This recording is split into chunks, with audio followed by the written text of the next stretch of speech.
മാതാവാണ്. ആ പെണ്ണിന് വീട്ടിലെ കുടുംബഭാരവും മറ്റു കാര്യങ്ങളും, ടെൻഷൻസ്, സ്വന്തം ഭർത്താവില്ലാതെ ജീവിക്കാൻ ടെൻഷൻസ്, ഇത്തരം കാര്യങ്ങളൊക്കെ ഉണ്ടാകും. എങ്ങനെ ഇതൊക്കെ മെയിൻറ്റെയിൻ ചെയ്ത് കൊണ്ടുപോകാൻ പറ്റും എന്നുള്ള കാര്യം വലിയ വിഷയം തന്നെയാണ്. അതുകൊണ്ട് 2 മാസം 3 മാസം 4 മാസമൊക്കെ ഉമർ റളിയല്ലാഹു അൻഹു ഭാര്യനെ വിട്ട് ജീവിക്കാനുള്ള കണക്കിന് കാലാവധി നിശ്ചയിച്ചത് പട്ടാളക്കാർക്ക് വേണ്ടിയാണ്. ആ പട്ടാളക്കാരോട്, ഇസ്ലാമിന്റെ അതിർത്തി കാക്കുന്ന പട്ടാളക്കാരോട് പോലും ഉമർ ഖലീഫ റളിയല്ലാഹു അൻഹു പറഞ്ഞത് 4 മാസത്തിലപ്പുറം നിൽക്കാൻ പാടില്ല.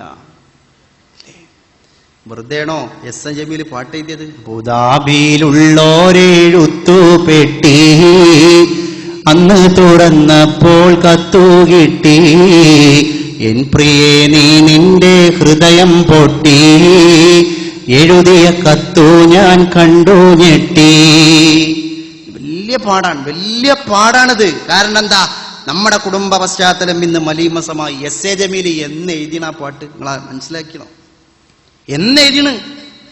അന്ന് കമ്പിയും കൊയലുവാ. 4 ഷോക്ക് ഒരു കത്തങ്ങട്ട് എത്താൻ തന്നെ എത്ര ദിവസം പിടിക്കും? അത് എത്തി വായിച്ച് ഉടനെ കത്ത് മറുപടി അയക്കൂല. പിന്നെ 1 മാസം, 1 ആഴ്ച 2 ആഴ്ച മറുപടിക്കുള്ള തീം ഉണ്ടാക്കുകയാണ്.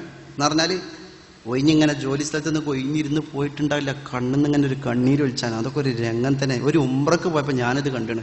ഒരു പെരുന്നാക്കൊന്ന് കൂടി നമ്മളെ മലയാളീസിന്റെ റൂമിൽ പോയിരുന്നപ്പോൾ ഒരു സുഹൃത്ത് സ്വന്തം തലക്കണിന്റെ ചോട്ടിന്ന് ഭാര്യയും കുട്ടി അടങ്ങുന്ന ഒരു ഫോട്ടോ എടുത്തിട്ട് നെഞ്ഞത്ത് വെച്ചിട്ട് കണ്ണീരൊലിപ്പിക്കുന്ന രംഗം അല്ലേ? അവരയച്ചു കൊടുത്ത പൈസ ഇട്ടാണ് ഇപ്പോൾ സാരി വാങ്ങണത്. അവൻ അയച്ചു കൊടുത്ത പൈസ ഇട്ടാണ് വീട്ടിൽ ചോറ് വെച്ചത്, ബിരിയാണി.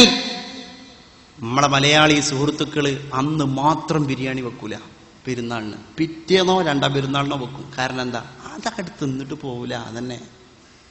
അങ്ങനെ പ്രവാസ ജീവിതം നയിക്കണ എത്ര ആളുകൾ എൻ്റെ പ്രിയപ്പെട്ടവർ. അപ്പൊ എസ് എ ജമീൽ പാട്ട് എഴുതിയതിന് വലിയ കാര്യമുണ്ട്. പക്ഷെ ആ പെണ്ണൊരു വാക്ക് പറഞ്ഞിട്ടുണ്ട്. മലക്കല്ല പെണ്ണെന്നത് വല്ലാത്തൊരു വാക്കാണ്, മനസ്സിൽ വടിവെച്ചൊരു രട്ടക്കുഴൽ തോക്കാണ്, മാനാഭിമാനമുള്ള പുരുഷന്റെ നേർക്കാണ്, മറുപടി പറയാനായി കഴിയുന്നതുമാർക്കാണ്, തരിച്ചു പോകും ഉള്ളം വിറച്ചു പോകും. അത് വലിയൊരു വാക്കാണ്. നമ്മൾ പാഠം പഠിക്കണം. ഞാൻ ഇനി തലനാരിയെ കീറിയിട്ട് ചർച്ച ചെയ്യുന്നില്ല. അത്യാവശ്യം ബോധമുള്ള ആളുകൾക്കൊക്കെ അതിന്റെ മാന, അതിന്റെ അപ്പുറം മനസ്സിലായി ഉണ്ടാവും അല്ലേ? അത് പ്രവാസ ജീവിതം നമ്മുടെ നാട്ടിൽ സമ്മാനിച്ച ഏറ്റവും വലിയൊരു കാര്യമാണ്.